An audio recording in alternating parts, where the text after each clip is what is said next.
Trump snapping his fingers and factories popping up and getting built in a month or a week? No. We still contend with very difficult challenges of building at speed and scale. We handed off to the Trump administration a situation in which Iran was at its weakest point since 1979.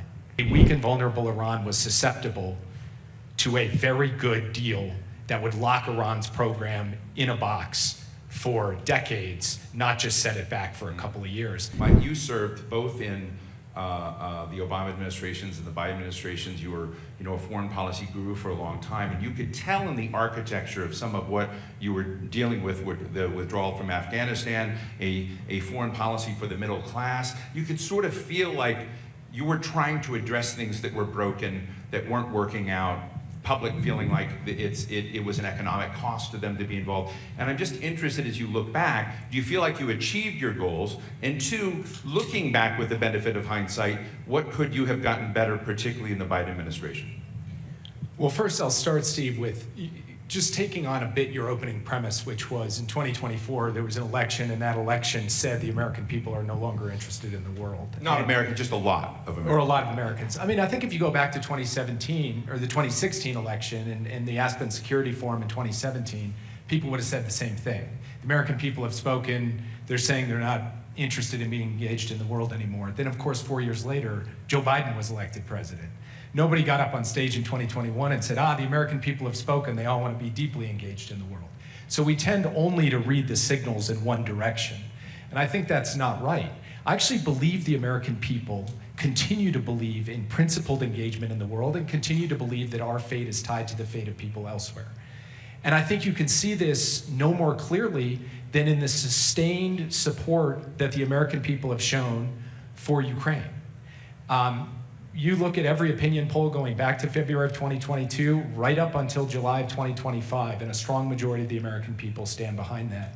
And in fact, it's President Trump who has shifted on this issue in recent days, not the American people. I do believe— How long do you think he'll hold that position? I'm the last person to predict what he will and won't do. But I think basically now the logic has become clear. He started by saying, I'm gonna blame Zelensky, I'm gonna say Ukraine started the war, and I'm gonna pressure him, and that's gonna get me to the end, because he truly believed Ukraine was the obstacle to peace. Well, he tried that strategy, and it became abundantly clear to everybody, up to now and including him, that Putin is the obstacle to peace in Ukraine. And so I think now that he recognizes that, he's going down a track, which I think is right, to try to increase support for Ukraine and hopefully increase pressure on Russia. I can't say how long that will be sustained, but what I can say is strong bipartisan majorities of Americans believe it is right for us to be engaged in support of the Ukrainian people, and they see the larger logic for why. Now, one of the things we tried to do in the Biden administration was make the long-term investments in American strength and capacity through investments at home, through investments in diverse and resilient supply chains, through investments in our alliances that would ultimately deliver a more vibrant, more inclusive, more capable economy over time. I think the biggest challenge we faced is time. That those kinds of investments are playing out, they're playing out as we speak today, and will for the next many years, but election cycles are in 4 years. And I read the book Abundance with great interest, because my lived experience as National Security Advisor was there are so many obstacles to the United States being able to build at speed and scale.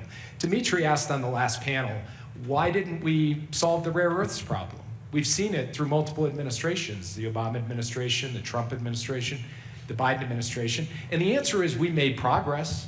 We put a lot of effort into it right from day one and right to the end, both by ourselves and with allies, as Kevin Rudd indicated. But it is very difficult, absent a jolting moment like what China just did with the rare earths export controls, to move our system to deliver the kinds of capacity of building in defense industry. Let me just pick up on this. I feel like I have this role here in part of thinking of family members of mine in Bartlesville, Oklahoma, who don't buy this explanation. They think they fought the Cold War through generations of people who served the US government. Somehow China came on top. So as they look at all of these questions of all the do-good things that we have allegedly done to solve this problem, address that problem, move slowly, they now see someone up there who bombed Iran probably with Joe Biden's war plans, snapped his fingers, said stop the war. They're seeing a muscularity and an instant decision making and someone doing this. And we don't know how this will all turn out. But I just want to kind of in a friendly way challenge some of the premises of where you're coming out on rare earths and others, because let's I just think take rare earths, expectation- because I would say on that issue, yeah. the Trump administration took a good step with MP materials. Is that going to solve our problem in 1 year, 2 years, 3 years? No. We need to do a lot more. And we're going to have to see that from this administration. They haven't done enough. So just on that issue, they're confronting the same challenge that we did. That's quite different from a course of military action. Right. When it comes to reshoring industries here in the United States, something that we were aggressively pursuing in the Biden administration, is Trump snapping his fingers and factories popping up and getting built in a month or a week? No. We still contend with very difficult challenges of building at speed and scale, and it takes more than a statement or a speech or a tariff to get that done. That is painstaking work and recognizing that the United States as a collective national enterprise, not just our government, but our private sector, and not just our federal government, but every level of government have to come together I to want to do give that. to Mark, but because do you wish President Biden had bombed Iran instead of Donald Trump using your war plans to do it? Look, what I would say is that during the transition, we handed off to the Trump administration a situation in which Iran was at its weakest point since 1979. Hezbollah had been functionally defeated, Assad had fallen, its air defenses had been destroyed, and twice Iran had tried to hit Israel with large salvos of missiles, and twice with American help ordered by President Biden, Israel defeated those attacks. So Iran was weak and vulnerable. In my view, a weak and vulnerable Iran was susceptible to a very good deal that would lock Iran's program in a box for decades, not just set it back for a couple of years. And today, after the bombing, what do we need? We need a deal, which is what I think President Trump will pursue, because the only way to permanently end Iran's nuclear threat, I believe, is through diplomacy.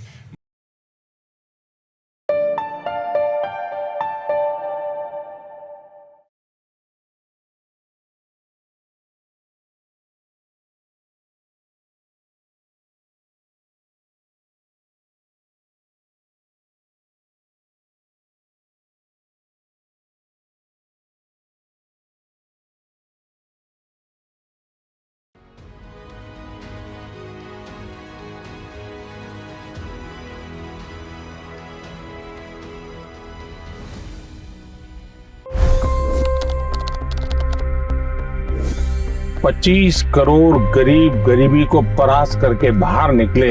For the good of our nation, let's work together and let's truly make America great again. The fastest news breaks. Requested PM saying that look, you will have to speak to Putin and to Zelensky. The biggest news makers. The relationship with India is probably the most important bilateral relationship the U.S. will have for the rest of this century.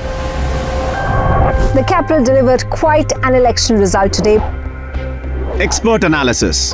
The million-dollar question today is how to stop this dance of death. Ground reports. I'm standing at the crossroad of the Kumbh Mela. Behind me are more than 100 entry guards.